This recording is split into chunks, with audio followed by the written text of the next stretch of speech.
तो एक कन्फ्यूजन थी जब मैं एंगल समझ रहा था, तो ये दो लाइन के बीच में ये एंगल है।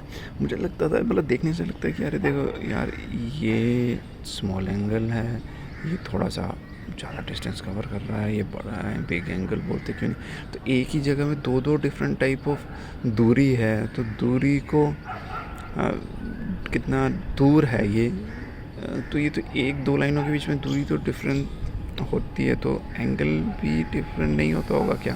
कन्फ्यूजन था, बट बाद में समझ आया भाई ये दूरी नहीं है, ये कितना दूर हो रही है। मेरे को लगा एक ही एंगल में तो दूरी दूरी बढ़ती जा रही है यार, ये मतलब क्या है, समझ नहीं आ रहा।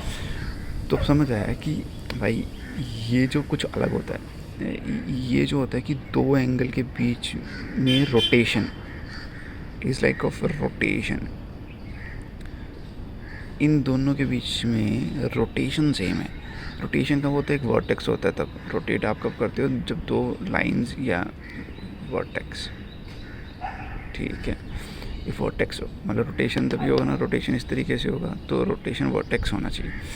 अब इन दो को लाइनों को जब हम रोटेट करेंगे एक कुछ एंगल से कोई एंगल, इनको बोलते हैं एंगल इंक्रीमेंटल, 1 डिग्री 2 डिग्री ऐसे करके एंगल ऐसे मूव कर दे, 1 डिग्री 2 डिग्री ऐसे करके, तो 30 डिग्री।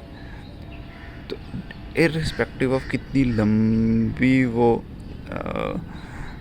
लाइन हो, जब वो रोटेट की जाएगी तो वो सेम ही रहेगी। मान लीजिए सेम ही रोटेशन होगा, चाहे वो इतनी छोटी सी लाइन को आप रोटेट कर रहे हो या इतनी बड़ी लाइन को रोटेट कर रहे हो। तो ये जो दिख रहा है आपको, ये इसको रोटेशन बोलते हैं। सो यहाँ पे एंगल नहीं, मेरे को समझ आ रहा है कि ये रोटेशन और ये रोटेशन सेम होती है। रोटेशन एंड पॉइंट से यहाँ से मत देखो कि इसकी रोटेशन कितनी हुई, आप ये देखो कि कंफ्यूज हो गया क्या फिर से।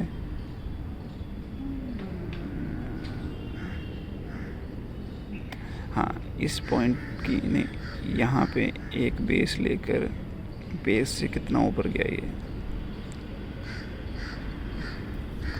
अरे यार कोई हो तो समझाओ थोड़ा सा इजी।